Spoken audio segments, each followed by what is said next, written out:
Hi everyone, nice to see you here this morning. Just bear with me for a second while I get set up on my computer. Whilst we're waiting for a few more people to join us, one of you guys who are here, say hi so that I know who's watching.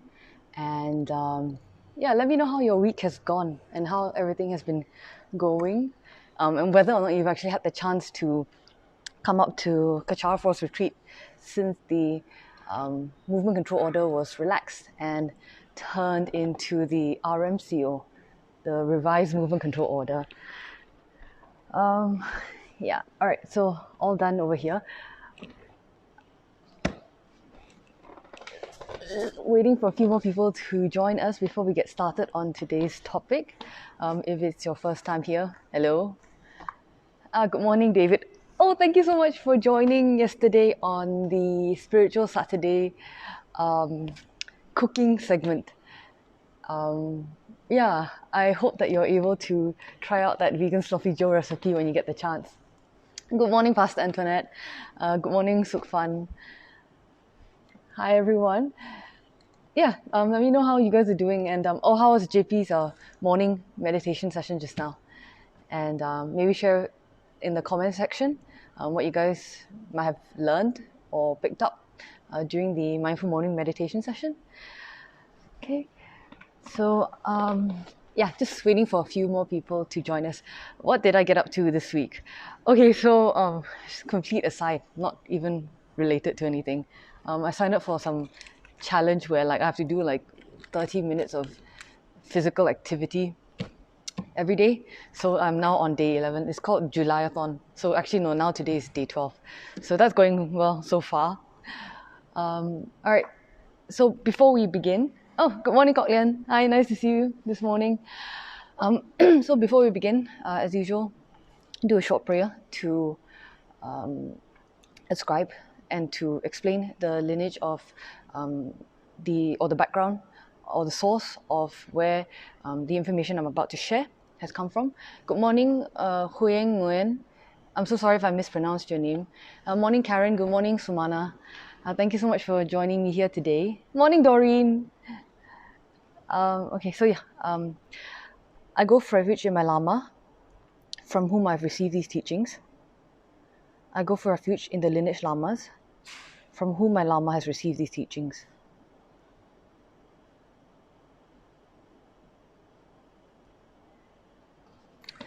Okay, so let's begin.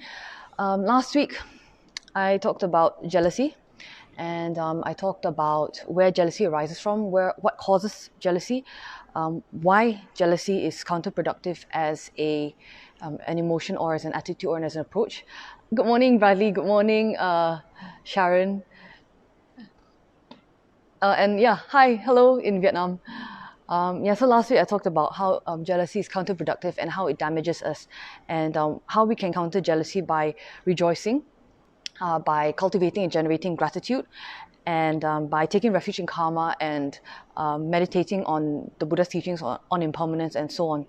So maybe during the course of this sharing, if you guys would like to, if you feel free to, open to, you can share in the comment section some of your experiences last week, whether you saw jealousy arising as a reaction to anything, and what you did to counter that. Maybe something that you share might be helpful or useful to people who will be reading the comment section later. All right, I know it's not very I guess an Asian thing to share or be open or to even ask questions, but one thing that Rinpoche always encourages us to do is to ask questions and to share, because there's always going to be someone else in the group or in the audience in that case who may be too shy to ask the same question. So by asking, we're actually helping them to learn. All right, so this week, not talking about jealousy. This week I'm going to be talking about empathy, and empathy is something that Rinpoche spoke about very, very often. Rinpoche talked about empathy in the sense of a lack of empathy being a dysfunctional situation to be in life, and talked about what kind of dysfunction arises when we lack empathy, when we fail to cultivate empathy, and what it's like for us to interact with other people who have no empathy. Good morning, Limman. Nice to see you here. Right. So, by the way, if you guys, as I mentioned before, if you guys have any special requests or questions, or special requests for videos, let me know in the comment section, and I'll see what I can do to make it happen. All right. Before I get into today's talk properly, I just also would like to thank today's talk and the sponsors of today's talk, who are Iman. Her dedication being, may all suffering quickly cease, all joy and happiness be fulfilled, and the Holy Dharma flourish forevermore.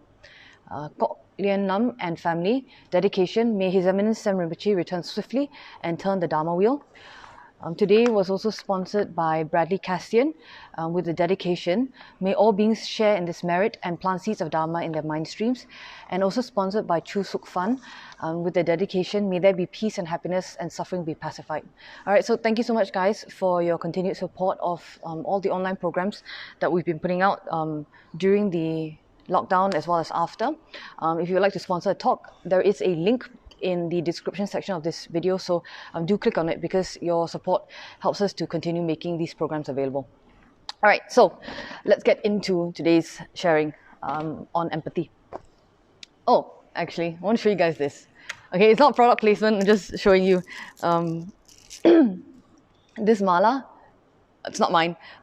Someone actually invited it home together with this pendant before the lockdown happened, and then asked for it to be blessed and then consecrated.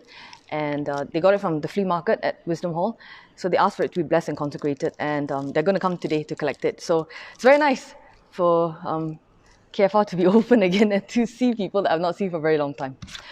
All right, so today's talk, empathy. Now, the first time I heard about the word empathy was actually during my A-levels, which was a really long time ago, maybe longer for some of you, but for our North American friends who are watching and who may not necessarily know what A-levels are, they are what happens after high school, between high school and college or university. So we take like year 12 and year 13 to do our A-levels and then go off to college/university.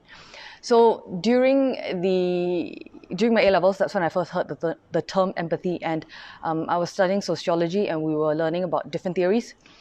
And one of the theories we learned about was described by Max Weber, who was a German sociologist. And Pastor Antoinette is watching, so please forgive my German pronunciation, all right? But when we talked about empathy, it was in relations to a term called Verstehen.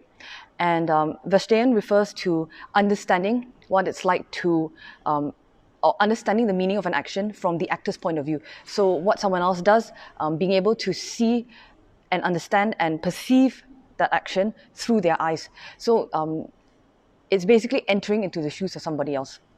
All right, and the thing is about Verstehen is that generally in science, the actor is treated more as an object. So you observe them from as an objective point of view as possible. But in Verstehen, what Max Weber was describing was that people are not objects. People have thoughts, people have different perceptions, people have different realities. Each of us has our own individual reality.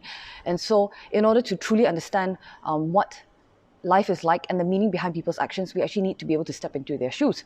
So Max Weber said that unlike actual objects in the physical world, people are not the product of push and pull or of external forces. They have the ability to make their own choices.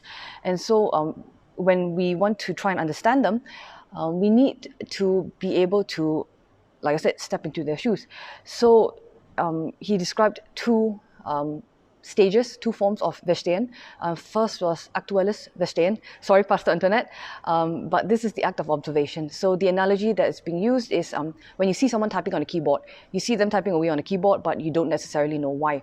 And in order to understand them, you need to have, or you need to apply Ecklerendis Verstehen, which is looking into their actions and trying to understand their motives or their reasoning for doing so. All right, so when you look at something or you look at someone without taking into account their environment, without taking into account their upbringing, without taking into account their motives, then you're treating a person as an object and not as a human being. All right, so that's actually how I first learned about empathy was this theory that I've not been introduced to before, or this concept that I've not been introduced to before, which is that in the field of science, we actually still do need to take into account a human being's motivation. All right, so what is empathy? Empathy is the ability to feel or to feel what other people are experiencing, and to not just to feel it, but to resonate with them, so you understand where it is that they're coming from. And it's just like that old adage, which is to say that in order to understand somebody, you need to be able to walk a mile in their shoes. So you don't know what somebody's experiences are like, excuse me, until you've actually walked a mile in their shoes. And so when you have empathy, what it means is that when someone's happy, then you are happy as well. And when someone is suffering, someone who has a lot of empathy, or who's a very emphatic person, will experience their suffering as well. Good morning, Vivacella, and good morning, Gillian. I hope JP pronounced your name correctly today, Gillian.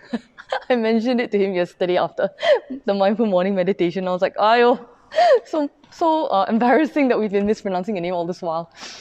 Anyway, so empathy, the ability to feel what someone else is experiencing and to resonate with it. So when somebody is happy, then you are happy, and when somebody is suffering, then you experience their suffering too. And it's not just a case of observing it, but you actually know what it's like to suffer.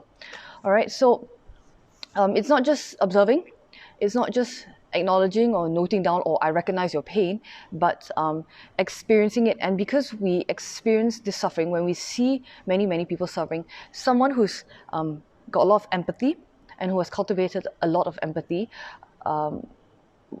could potentially find it very tiring and draining, as much as the person who's actually experiencing that suffering itself. All right, so let's say person A is the one who's suffering, or the one who's happy. The experience of suffering or happiness for person A will be just as much for person B, if person B is a very empathetic type of person. All right. So as you can imagine, given that there's so much suffering all around us, sometimes a person who has a lot of empathy can be greatly affected by what it is that they observe and what it is that they experience.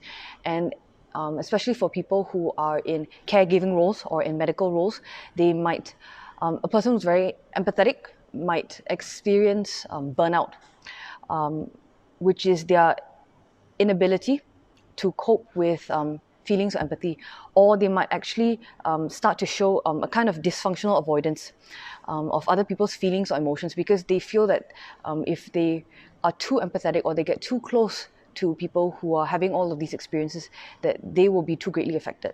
All right, so instead of learning or instead of developing or cultivating tools to, I would say, more constructively cope or constructively approach these experiences that they're having, it turns the other way, and it becomes a dysfunctional avoidance of other people, of their emotions, and of their experiences. All right, so that could eventually lead into something that's known as empathy fatigue. Gillian just wrote, yes, he did that. Just the name, yeah.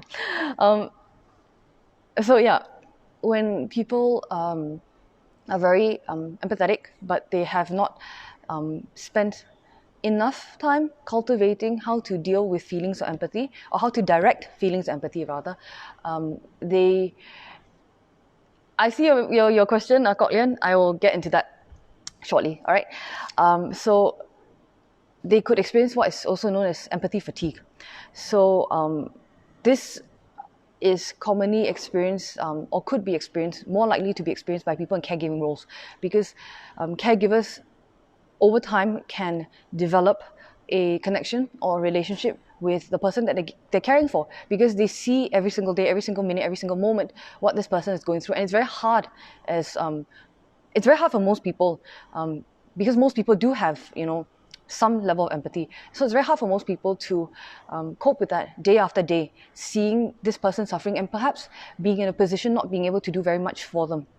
All right, so the question that we need to consider is how do we remain empathetic in the most difficult situations, and how do we continue to do so and continue to be empathetic, but also give hope and also give encouragement to the people that we're caring for, to the people around us, to the people that we interact with and meet and connect with.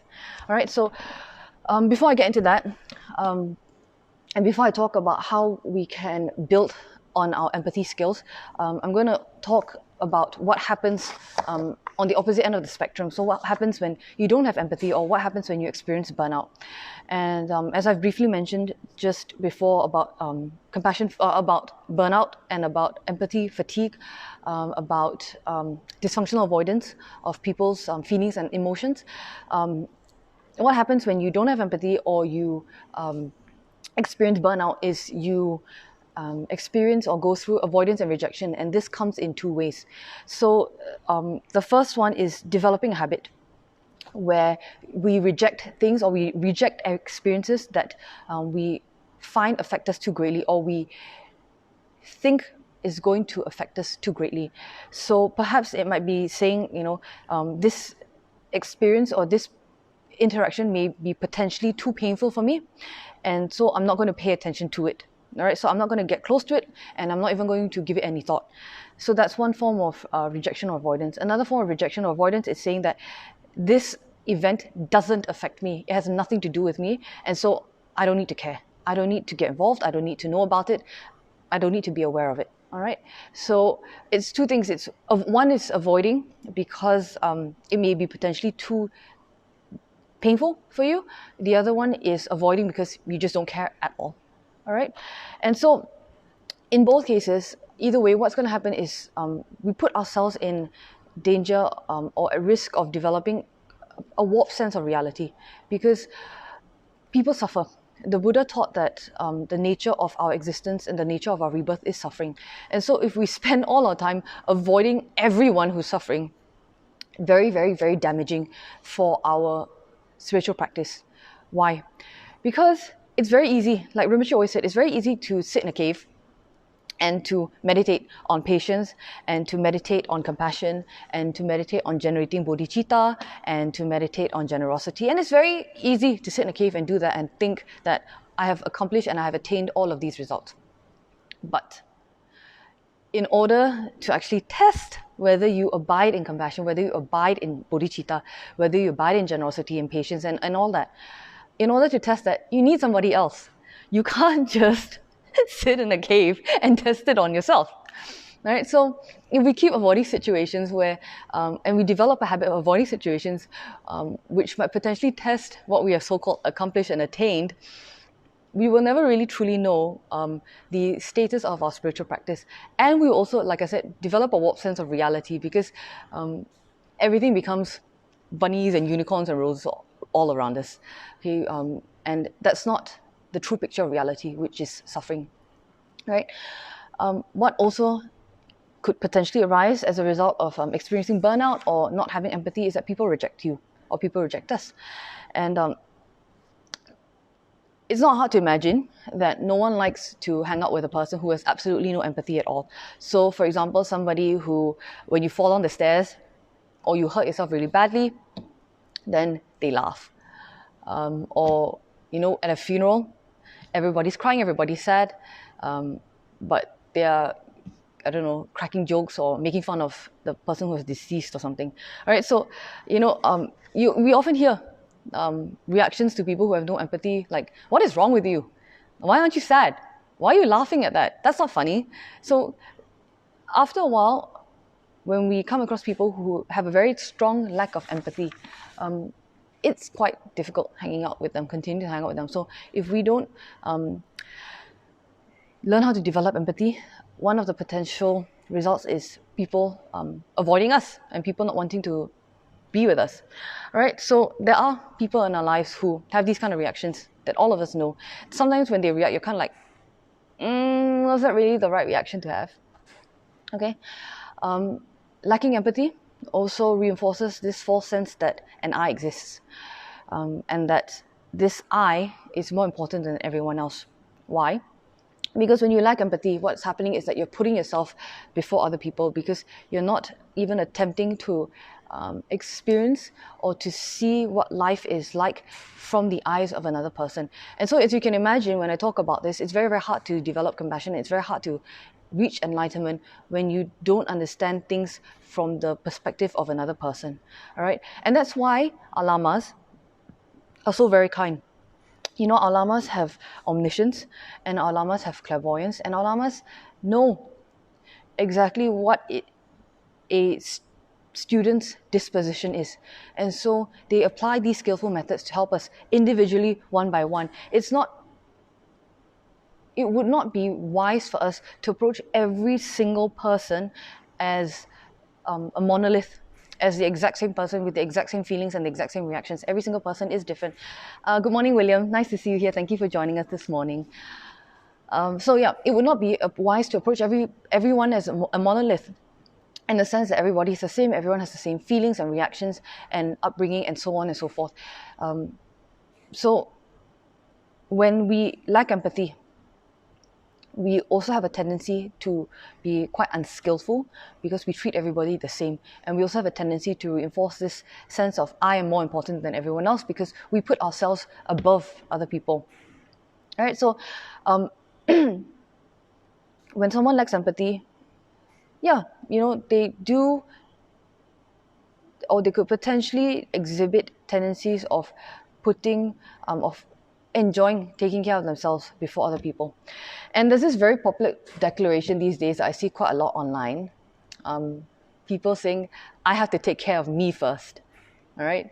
So people saying things like, I need some time to myself, I got to put myself first, I need to take care of myself first, and so on. And I can't, the justifying line for me in all of this is, I can't take care of other people if I don't take care of myself first. Right, let's unpack that. On the surface, it sounds good. It sounds like you're being responsible. But the thing is that we are always taking care of ourselves first. All right? Every moment of our life is me time. If you really think about it, every single moment of our life is me time. Whether it's, you know, taking care of our kids, whether it's taking care of our job, whether it's taking care of our financial responsibilities, whether it's taking care of our partners or our relationships or our business, and so on and so on. Every single part of our life, no matter how we want to approach it, is me time, because no one created those situations but us. No one else got the car but us. No one else got the house but us. No one else put ourselves with a car loan and a housing loan, and then therefore obligated us to maintaining or keeping a certain level of job. No one else did that. That was us. So every single moment of our life is me time. All right. So when we create all of those situations, and it only affects us and it doesn't affect anybody else, all of those moments are me time, because it's all about me. It's all about I. So for people to say, I got to take some time out to take care of me, the thing is, we spend all of our lives already taking care of me. And that's where we ran into problems. That's where we ran into trouble. It's because all we were doing was taking care of me. So it's very hard to create the causes to take care of other people when we are only taking care of the me and the I. All right? For example, Rinpoche once received a letter from a student who said that they are going to take some time away from Dharma work because they need to fulfill their attachments and they need to fulfill their responsibilities, and they want to go and do everything first and then satisfy their desire or their attachment before they come back and do Dharma work, or before they do Dharma work. What Rinpoche explained very compassionately is that somebody who thinks in that way, it's not bad. They're not bad people. It's not a bad thing or a good thing or anything like that. It's not a judgment thing. What Rinpoche explained to us based on logic was, if the end goal is to do more Dharma work, so in this case, if the end goal is to help other people, how are you creating the causes to help somebody else by only helping yourself? So how are you creating the causes to do more Dharma work? By fulfilling your attachment, because Dharma work is the antithesis to attachment. Dharma work talks about cutting our attachments, about renunciation. And so by attempting to fulfill our attachments, it's not possible for us to do more Dharma work because we're not creating the causes to do Dharma work, to do more Dharma practice. All right. So when people talk about, I need to take care of myself first in order that I can take care of other people, you're not creating the causes to do so, because every part of our life and every aspect of our life is already talking about me, me, me, me, me. All right. So all these me times that we have in our lives is precisely the reason why we are always tired, why we have mood swings, why we are irritated, why we are exhausted, why we are inconsistent, why we give up so easily, all right, and so on. Because our whole life is about reinforcing, not practicing empathy. We have empathy, but we try our best not to have empathy. Our entire life is basically all about us. So every action that we perform in our lives, whether it's me wearing white sitting here, or you listening on the camera, or whoever, it doesn't matter. The fact that we took rebirth as humans is proof and is an indication that every action in our lives is driven by some level of selfishness and some level of self-grasping and self-centeredness. So it's not good or bad. What it just means is that we haven't developed compassion yet, and we haven't developed a state by which we act out of empathy, but this empathy is fueled and motivated by something that doesn't burn out. All right, so I'm going to get into that later on. Why do I say all of this? Why do I say that it doesn't make sense for someone who is truly empathetic, or who's truly serving other people, or someone who truly wants to benefit other people? They never get tired. So why do I say that? Because when we look around us, and when we look at people like Rinpoche, when we look at His Holiness the Dalai Lama, you never see people like Rinpoche or His Holiness ever saying things like, I need some me time. I need to take a break before I help other people. I'm tired and I need to rest. You don't see, people like Rinpoche or His Holiness the Dalai Lama saying things like that. They are the epitome and the paragon of empathy. So how is it that they can continue helping other people? Physically, they may be tired because their physical body is comprised of the 5 elements, but mentally, in terms of their motivation and so on, why is it that they never get tired? Why is it that they are always consistent in their wish to benefit other people? And that's all their energy is attuned to. You never hear them say, you never hear His Holiness the Dalai Lama say, I need to take a holiday from helping people, right? So how is it that beings like His Holiness and beings like Rinpoche are able to maintain this level of empathy for so long without getting tired or burnt out? All right, again, I'm going to address that later. All right.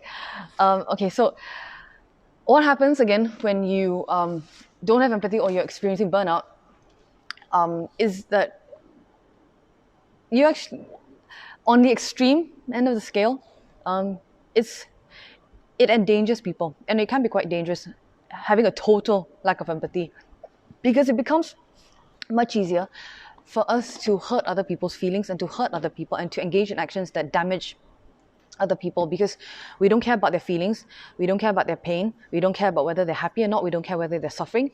And on top of that, not caring for all of these things, we also do not experience regret. So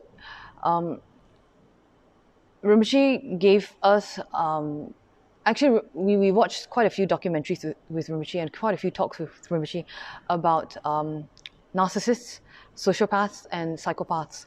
And this is not a qualified medical definition, so please do go look it up for yourself. But from what I remember, a sociopath is someone, all these 3 personality types all lack empathy, but to different degrees, and they are caused by different things. So for example, a sociopath is nurtured or developed into being a sociopath by traumatic events before the age of 15, for example. All right, so people who lack empathy, they lack a complete compunction to behave in a non-self-serving manner, because they just do not care about anybody else. Now, when I talk about me time, and I talk about us always doing things for every moment of our lives for ourselves. There is a group of people who take this way to the next level, complete league of their own, which are the sociopaths and the psychopaths. Because even when most of us are self-serving, we do feel still some sense of, we still do it out of some sense of obligation or some sense of responsibility. So for example, it wouldn't be good for our family if we lost our house. That's why we go to work, right? So a stable household is good for raising kids. It's good for children, for example. It's nurturing for kids. So out of a sense of responsibility towards our children, we do well at our job so that we can keep our house, so that our children can go to better schools and so on. So there is still some sense of empathy and still some sense of care and responsibility that's driving that kind of action. Whereas with sociopaths and psychopaths and narcissists, to an extent, total lack of empathy. And that is going to be something that's very difficult for most of us to imagine. But they have no compunction to behave in a manner that's non-self-serving, right? And why is that dangerous? Why is it dangerous for us to try to downplay or try to diminish or reduce our cultivation of empathy? Because when we do that, we are putting ourselves in a situation where we give ourselves no chance for any insight into our actions and into our behavior, because it makes us uncomfortable. Like I said, everyone naturally has some level of empathy, but when we try to downplay and reduce our empathy and not to feel as much for other people, we are actively taking steps not to avoid situations that may make us feel uncomfortable. And so there's no opportunity for development or for growth. And it's scary because if we continue to create, to continue to do that, we create a habit or a tendency to keep doing that. And then you think, from a more esoteric point of view, if you keep doing that, where you keep fostering and nurturing this lack of empathy to not care about other people, what kind of rebirth are we creating for ourselves? So the example that Rinpoche always gave was the example of a snake. A snake, by the nature of its rebirth, has to survive in order to kill. So a snake has no choice but to kill in order to eat, in order to survive. If it stops doing that, it will die. And the thing is, the snake doesn't know that what it's doing is good or bad. The snake just does it because that is what its rebirth is to kill in order to survive. The snake doesn't feel guilt for killing. The snake feels no regret for killing. The snake has no insight into their actions for killing. A snake cannot meditate and say, okay, you know what? I don't know if you guys remember Finding Nemo, the vegetarian shark. So this vegetarian shark, had apparently in the cartoon world, animated world, reached some sort of level of consciousness and awareness and was able to conclude that killing is wrong and therefore he should be vegetarian. But in the real world, that's not what a shark is going to do. In the real world, that's not what a snake is going to do. A snake does not have the opportunity to sit down and to introspect and to meditate on killing being wrong. All right. So when we have a lack of empathy and we develop that lack of empathy and we cultivate that lack of empathy, just think, what kind of rebirth are we creating for ourselves? Because we can see right in front of us beings who have no empathy whatsoever. Not just human beings, but also animal beings as well have no empathy whatsoever. So think. All right. So now, Kok Lian asked, what are the key methods that we can use to help us to build our empathy skills? And that is what I'm going to talk about now. How can we cultivate a more constructive form of empathy? Because, as I mentioned, people who are very empathetic will experience burnout or could experience empathy fatigue. So how do we cultivate empathy whilst staving off burnout or empathy fatigue? Now, first of all, why should we be interested in cultivating a more constructive form of empathy? All right. Why? Because if we are truly interested in helping and in benefiting other people and in alleviating their suffering, cultivating a more constructive form of empathy will allow us to go the distance, will allow us to have longevity and consistency in helping and in benefiting and in caring for others. All right, so when we develop a more constructive form of empathy, which you guys may have probably guessed by now because you're all very, very intelligent people, how you do that is by developing compassion. How you develop and cultivate a more constructive form of empathy is by developing compassion, because developing compassion means transforming our empathy into something that's more stable and more sustainable. All right, so developing compassion frees us from burnout and it frees us from fatigue. So like I mentioned, people like Rinpoche and people like His Holiness the Dalai Lama, they don't experience burnout and they don't experience fatigue because they're not acting out of purely empathy, they're actually acting out of compassion.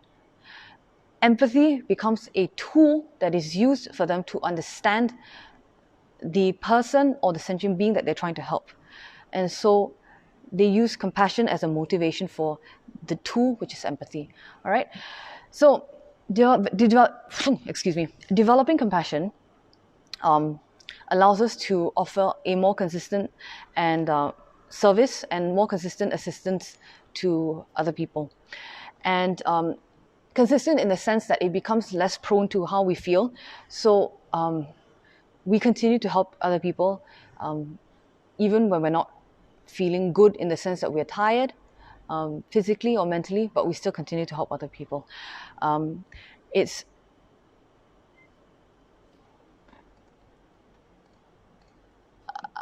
I see you're sharing, Kok Lian. Okay. Yeah, so developing empathy makes us less prone to acting based on how we feel. Because it's not about us, it's not about our moods, and it's about it's not about how we feel about another person, right? Because when we develop compassion, it's about what the other person is suffering and what we can do for them. All right, so are there people that Rinpoche has helped in the past whom Rinpoche manifested being not very fond of because they hurt, damaged, betrayed Rinpoche in some way in the past? Yes, there have been people who hurt Rinpoche very badly, but Rinpoche still continued to help them. Why? Because Rinpoche was still able to separate the act from the person. Why? Because Rinpoche was still able to empathize with the other person's suffering. So, for example, let's say a person cheated Rinpoche of money, or let's say a person went around backstabbing, or went around gossiping, went around spreading rumors or whatever. What that person did would not have discounted or would not have excluded Rinpoche from helping them if that person was, for example, seriously injured or very, very sick. Rinpoche may not have necessarily helped them directly, but Rinpoche might have helped them indirectly through another student, through another person. Rinpoche would still found a way. Why? Because Rinpoche would still have been able to empathize with the other person's suffering. All right, so it's not about what the other person's done to you or what the other person's done to me and so on, or it's not dependent on my moods, but I see the other person suffering. I don't wish for them to suffer, so I'm still going to help them even if they have hurt me very badly in the past. All right, so compassion.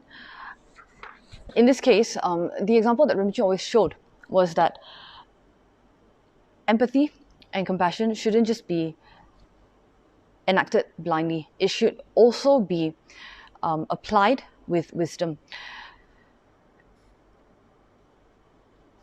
Still helping the other person, but perhaps not getting too close to them, and perhaps putting into place measures to protect yourself and to take care of yourself, not giving the other person an opportunity to hurt you again. All right, so it means having to find different ways, whether it's direct or indirect, to help another person. So how do you cultivate a more constructive form of empathy? Is by cultivating unconditional love and unconditional compassion towards a person who is suffering. Recognizing, seeing, understanding their suffering, understanding their pain, and then cultivating compassion towards them. That is, cultivating compassion and cultivating unconditional love to them is one step beyond connecting with them emotionally. All right, so Kok Lian shared It's quite a challenge to be empathetic towards certain individuals whom we interact with daily who are mostly arrogant, angersome, and having a dualistic mind. For me, it's not practical to avoid them as we are in an environment where we cannot avoid them. So what I find helpful is to visualize them in front of us in the merit field during our sadhana. Over time, it gets better bit by bit. And yes, that's true. The other thing also that's very helpful is to remember that just as much as they have a dualistic mind, so do we. So when we see other people that one piece of advice that Rinpoche gave me, which has stuck with me to this day, Rinpoche gave it to me when I was quite young.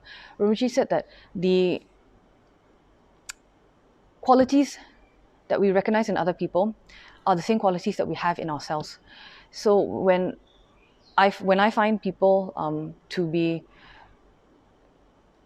I don't know, annoying or rude or so on and so forth, those are qualities that I have in myself. So yes, other people do have a dualistic mind, but so do I. There are people that I like to work with, and there are people that I don't like to work with. There are things that I like, things I don't like, food I like to eat, food I don't like to eat, and so on.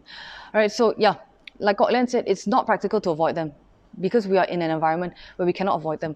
But applying methods like visualizing them as as being in the merit field when we're doing asana is very, very helpful. Why? Because that is the first step that we can engage in every single day, which I'll also elaborate upon later, towards developing compassion for them, towards seeing them as being no different to ourselves. All right? So developing compassion, but also applying methods to protect ourselves from them. That's what Rinpoche always taught us. All right, so how do you cultivate unconditional love and compassion to a suffering being? Now, unconditional altruistic love is the attitude of wishing other people to be happy and for wishing them to experience the true causes of happiness.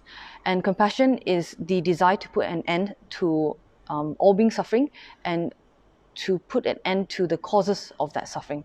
All right, so when we combine the two, it gives us a very good chance of overriding the distress and the powerlessness and the frustration and exhaustion that may possibly come about that when we are empathetic on its own, all right, with nothing else.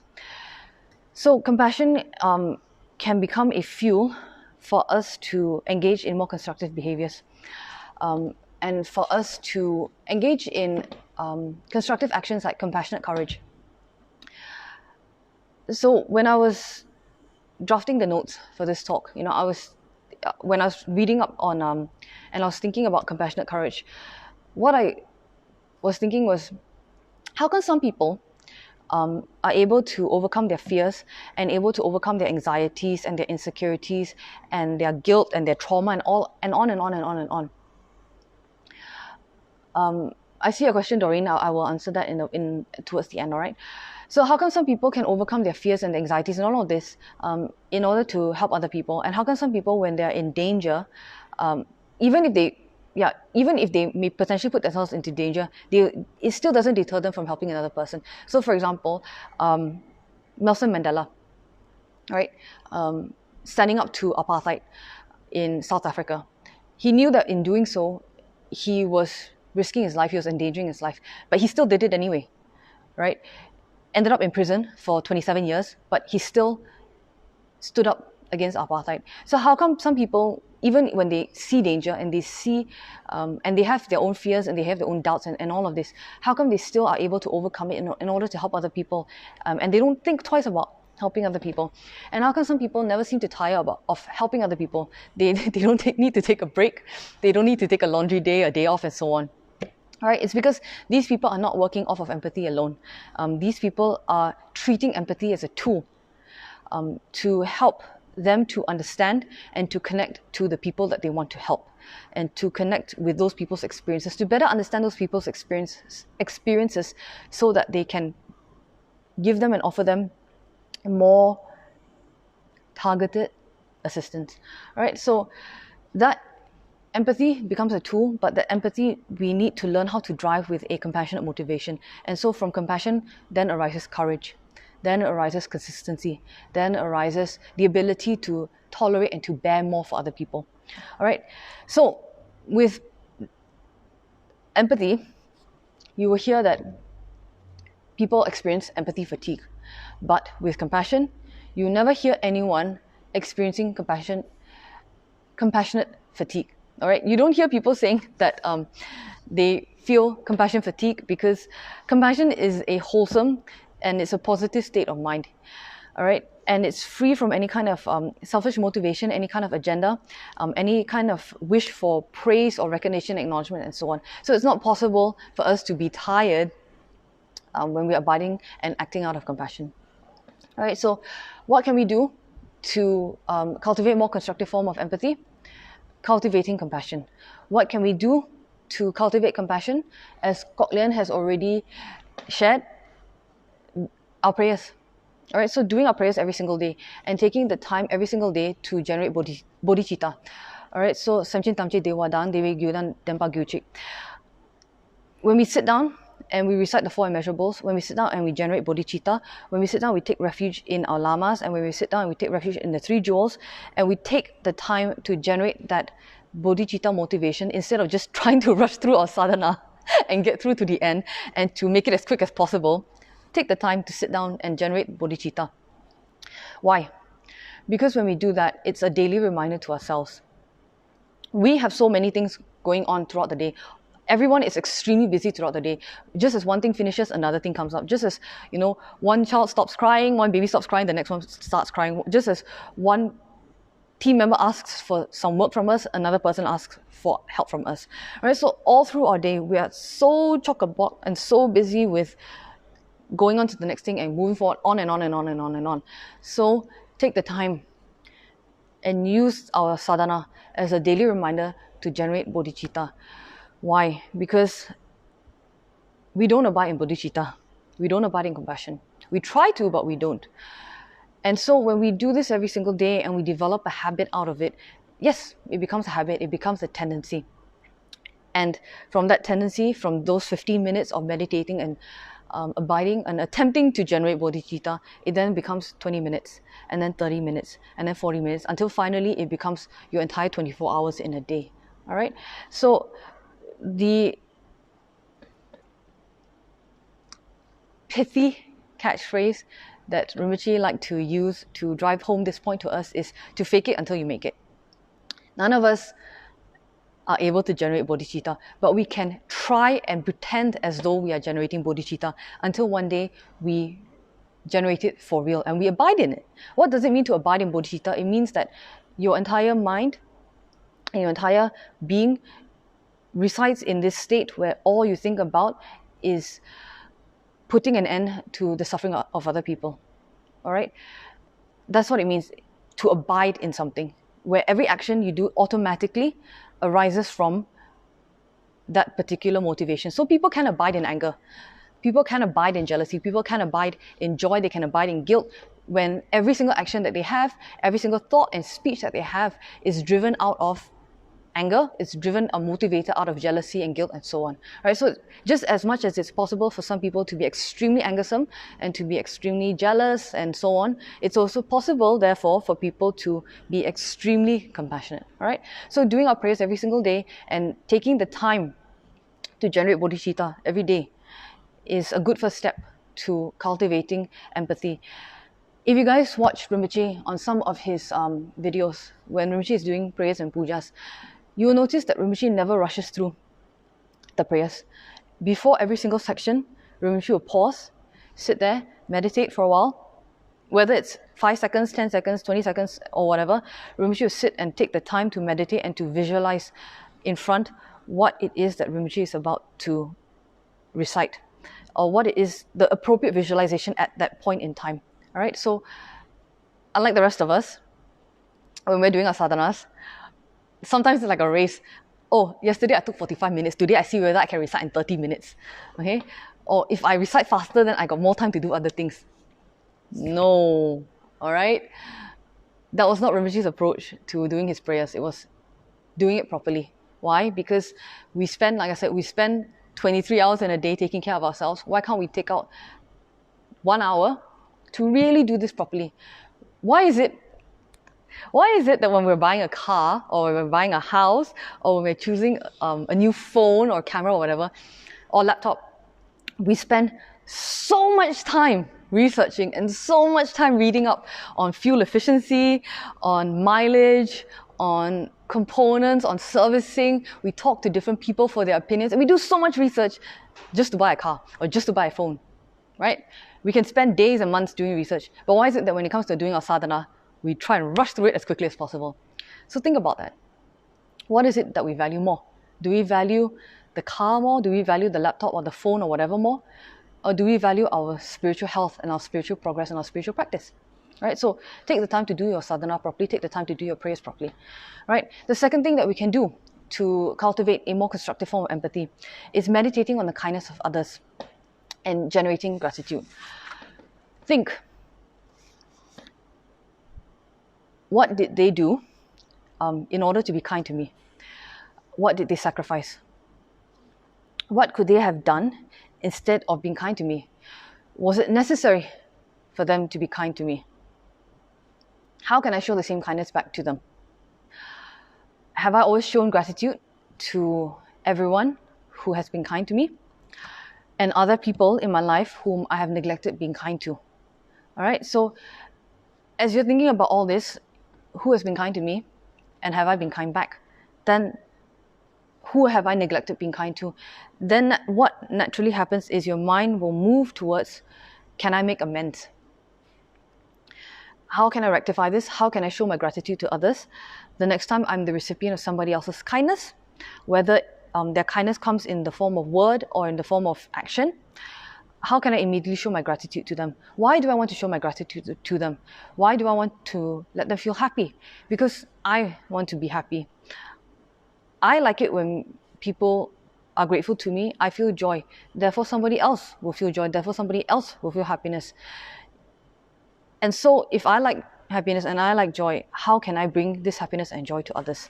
You can also take this, what I just shared, and turn it around, and use it to study and use it to meditate on the causes of suffering and to understand that when you look at the suffering of other people,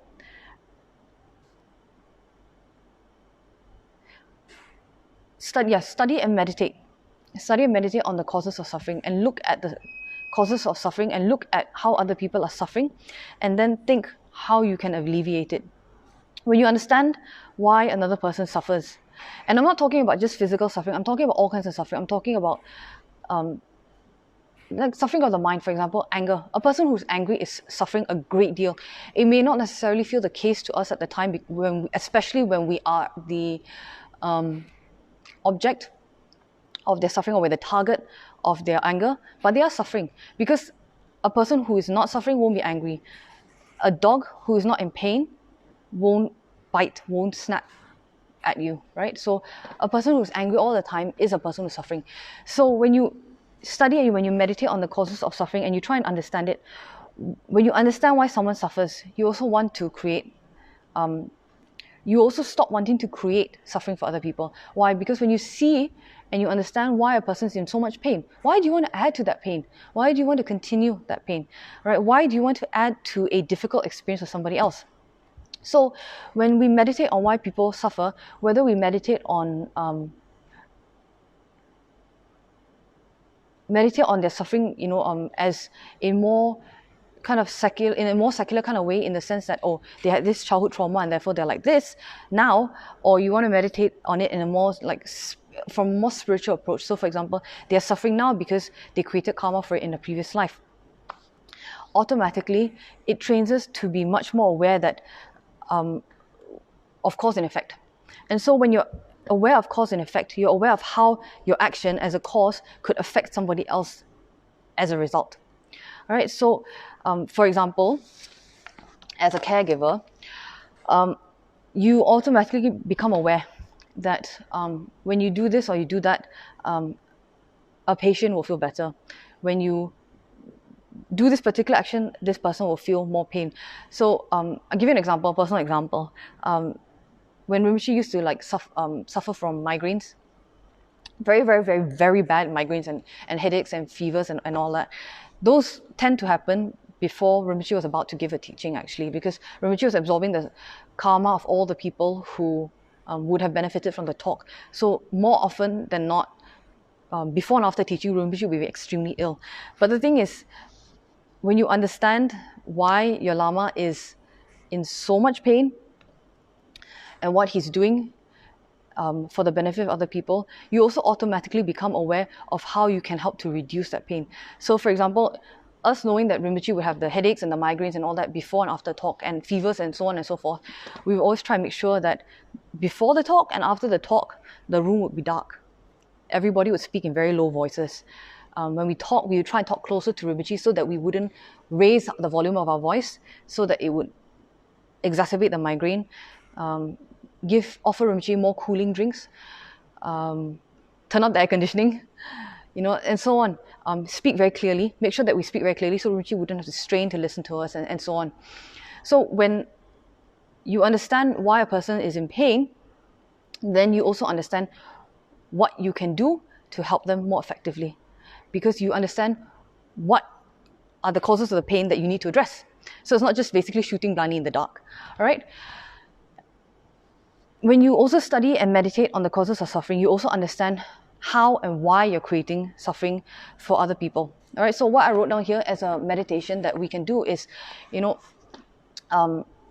can understand how and why you're creating suffering for other people. So meditate, I don't like suffering. It must mean, because I don't like suffering, it must mean that other people don't like suffering too. The experience of suffering is very unpleasant. So what tools do I have it within me to alleviate the other person's pain? And when you understand how and why you're creating suffering for yourself in the future, then you also think, if others don't like suffering, then if I do this to myself and someone else suffers, I'm creating the causes for myself to suffer in the future. So as soon as somebody else experiences the pain of our actions, we are already creating the causes for ourselves to experience the same pain in the future. And if other people don't like to suffer, and I observe their suffering without attempting to help them, what causes am I creating that I'll experience this suffering as well in the future? All right? So when you study and meditate, you can empathize. But the powerful thing about studying and meditating on why people suffer and why we create suffering and why we experience suffering is that we also understand that sometimes there are limits to how much we can help another person. All right? So why is this a more constructive form of empathy? Is because whilst you empathize, when you combine your empathy together with your meditation on the causes of suffering, you understand that no matter how much you empathize with a person, the laws of karma are such that you may not necessarily be able to do anything for the other person. So you can empathize, but it doesn't go over to the side where I feel so bad that I'm not able to help them. Some people, as much as we don't like to think of it that way. Some people, it's not time for us to help them yet. Some people are not ready for it yet. Some people don't have the karma to be ready for it yet. All right. So there are situations when sometimes it's not possible for us to totally take away another person's suffering. It's not in our power to do so. We don't have the karma to do so, and the other person doesn't have the karma to receive that help. All right. So how you can develop a more constructive form of empathy is by meditating on suffering and meditating on the causes of suffering. Because when you meditate on the causes of suffering, what you find is that you start meditating on karma. And when you start meditating on karma, you understand karma, what happens then is that you understand that you may not have the karma to help somebody else, and they may not have the karma to receive the help. All right? So it helps us to be able to deal with these feelings of empathy in a much more constructive manner. Now, if we can't cultivate empathy with people, and we find it too difficult to cultivate empathy with people. For example, as Kok Lian brought up earlier, extremely arrogant people, extremely angersome people, and people who have very dualistic mind. Sometimes it's just so much that it's hard to develop and cultivate empathy around them. Of course, we should, because people who are arrogant, people who are angersome and so on are exactly the people that we should empathize for, because they are people who are in extreme amount of pain and they don't even realize that they're in that much pain, right? But sometimes it's not possible for us to develop empathy around people. So what can we do? We can start in smaller ways. Smaller ways, all right? So one method that Rinpoche used quite often, which Pastor Shin has actually written about before, was that Rinpoche would often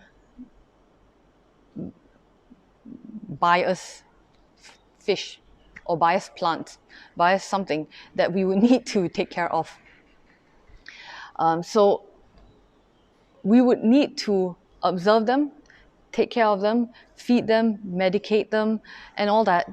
And in order to do that, you need to have a certain level of empathy. In order to, for example, take care of a dog, you need to have a certain level of empathy. Why? Because you need to be able to understand that if the dog is suffering and I don't do this, the dog will continue to suffer. If my fish is swimming around in dirty water, he will suffer if I don't clean the tank. All right, so training us on things like goldfish care, for example, taking care of animals like that, it was a training in empathy. It was a very skillful form of training us in empathy, because we had to be responsible for another being.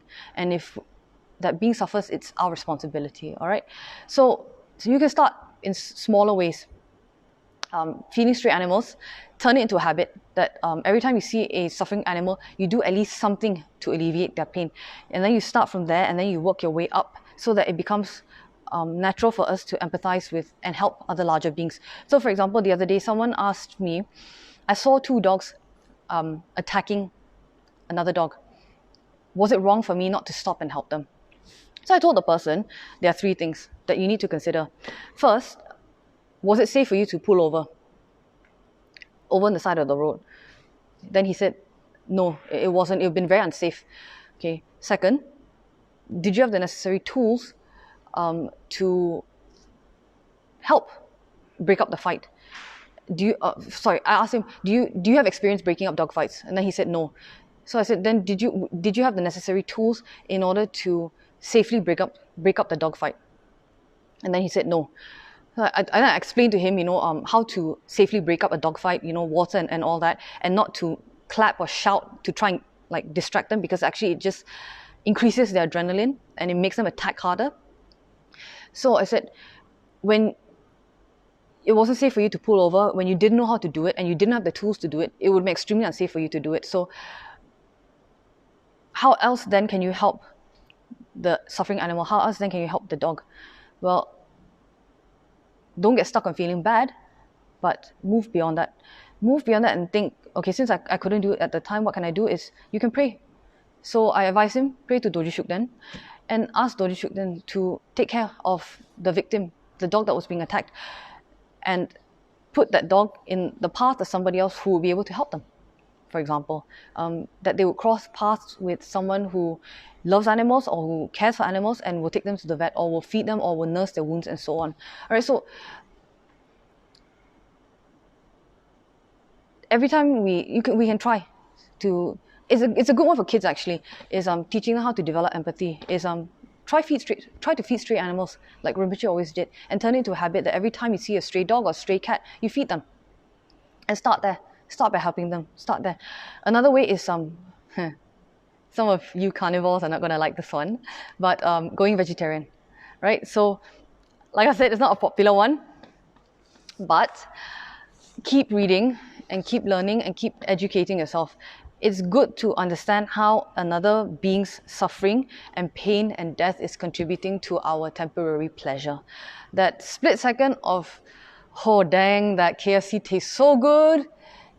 Is it worth that chicken having essentially been tortured for weeks and pumped full of hormones or whatever for weeks and being exposed to disease and sickness and no sunlight and so on, basically being tortured for weeks just for that 5 seconds of, oh dang, that KFC is tasty. All right, so going vegetarian is a very good step that Rinpoche would often encourage us to do, in order to plant the seeds of developing compassion and cultivating empathy. And Sharon, I know you're watching this, so congratulations to Hayden. So proud of him that he took the lifelong vegetarian vow. Next up, veganism. Okay. Other thing you can do to try and start developing empathy is helping vulnerable people. Helping, for example, the homeless. Meditate and understand their suffering, and although we may not be in a position, it doesn't mean that by the forces of karma we cannot be. All right, so nowadays I know that there's so many things going on and it feels like it's very, very tiring having to show empathy all the time. But one of the reasons why so much is going on right now is precisely because many of us don't have empathy for other people, and many of us are not showing empathy for other people's suffering. So all the more reason now for us at this time to focus more on developing empathy for others. All right, before I go for today, I'm going to read through some of the comments which have come in. Kok Lian asked, what are the key methods we can use to help us to build empathy skills? So meditating, doing our sadhana every day, and generating bodhicitta. And focus when we're doing our sadhana. All right, the visualizations that have been taught to us are very, very powerful in planting the seeds of compassion, of developing and achieving compassion in our minds. And then small ways, when people are arrogant, when people are angersome, or when people are jealous and so on, realize that those personality traits are not a permanent part of them. And that oftentimes people who react in those ways are really suffering. All right, so they just don't know it, or maybe they know it and they don't want to confront it. And so we who are in a position where we are a little bit more open to confronting our negative qualities and our negative characteristics and traits, we should learn to have compassion for them. All right. Good morning, William. Thank you for joining us today. Okay, Doreen asked, even ourselves have dualistic minds. Sometimes we create doubt to ourselves. Is our action helping or harming? Sorry, Doreen, I don't really understand your question. If you are still watching, would you mind rephrasing it for me? Really sorry. Okay, so Bradley wrote, it might not be practical in all cases, but I always try to view difficult people as a grandparent. Do you want a grandparent to suffer? How would it make the family feel? This helps a lot when you feel burned out and to keep going. Right, and so that's precisely why Buddhism teaches us to view all sentient beings as mother sentient beings. Okay, because none of us wishes ill for our mother. All of us wish the best for our mothers. And so if we view every person as our mother, as a mother sentient being, and we meditate on this every single day, it becomes a lot easier for us to show empathy towards them, because we will always naturally feel empathy or empathetic towards our mothers. So yeah, I mean, what Bradley shared here is a very, very practical approach, viewing difficult people as a grandparent, or yeah, viewing everyone as a mother sentient being, because we will always naturally feel empathetic towards them. All right. Sharon wrote, at our level, it's tough to deal with difficult people. For me, going back to the 8 verses of thought transformation helps me, and also I remind myself of my own karma to have to deal with people like them, and when possible, feel glad that I met them in this lifetime, so that this karma is exhausted in this lifetime. Yes, and not creating karma to experience it again in the future. And also, what I found when dealing with difficult people is, if there's an opportunity, this is a personal practice of mine, right? So I'm sharing this with you guys. If there's an opportunity when it comes to dealing with difficult people, and there's an opportunity not to respond immediately, I don't anymore. Because my reaction usually is to respond immediately. And I found more often than not that when I do that, my reaction is not coming out of a analysis or a conclusion or an observation that's accurate of the situation. It's coming out of emotion. So whenever possible now, I actually try not to if something, I feel something starting to bug me, I try not to respond immediately. I try to give it a few seconds and then respond after that, so that I'm actually responding to the content as opposed to the tone, or as opposed to the aspect of the message or whatever that was made very personal, right? So that's one thing you can do is when dealing with difficult people is take a step back. As everyone always recommends, take 10 deep breaths and then respond. Sometimes I don't take 10 deep breaths. Sometimes I take 10 deep breaths for like 2 days before I respond, okay? So, you know, yeah, that's something you can do. Hello, CK Wong. Okay, so I think that's it from me for today. Doreen, if you are able to rephrase your question, or I will respond to it once the live stream is over. All right, I'll leave a comment as a reply to yours. Okay, so looks like there are no more questions for this week. Thank you guys very much for joining me today. Before I go, just want to remind everyone to do a short reflection of what happened in the past week. In the past week, did you see someone accomplish something? Or did you see someone go through an experience that was painful or difficult and who chose to avoid it? Oh, hi Joseph, thank you for joining us towards the end. Yeah, so did you see someone who was experiencing suffering and then we decided, maybe not so convenient for me to help them at this time, right? So did we see people suffering in that way, and then we avoided helping them? In this week, if you see someone else in a difficult situation, or if you see a stray dog, or if you see a homeless person, or if you see someone who is very, very, very, very difficult, make an effort to understand where their reaction is coming from. Make an effort to understand where the situation arises from, and then still help them anyway. Why? Because their trait of being angersome, their trait of being difficult, their trait of being jealous and whatever, that's not who they really are. Just as how we ourselves are not really arrogant, we ourselves are not ultimately jealous people and so on, so too are those people, all right? So when you see people this week and they kind of trigger you, try and look beyond that.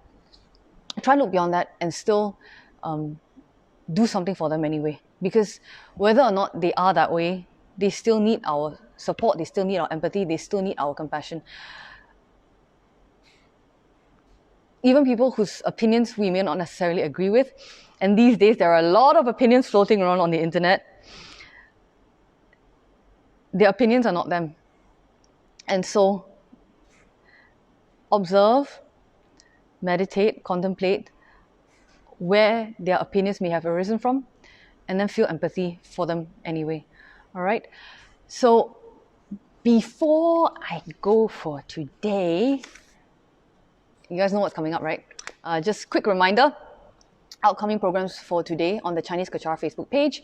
Doji Shukden Sadhana with Pastor Shin at 2 p.m, followed by a live chat with Pastor Albert at 3 p.m. And then on Tuesday at 8 p.m, on the Kechara Facebook page, there will be the Sam Rinpoche Swift Return Puja, as well as at 9:30, Easy Dharma for the New Normal by Pastor Nero or Pastor David. And quick reminder, the Ulam Bana packages have been released. So that's all on Vaja Secrets already. So if you guys would like to sponsor something to dedicate to your loved ones, to whether they are still alive or they are deceased, to your pets, to your comic debtors and so on, that's all on Vaja Secrets. So the packages this year are much more simple.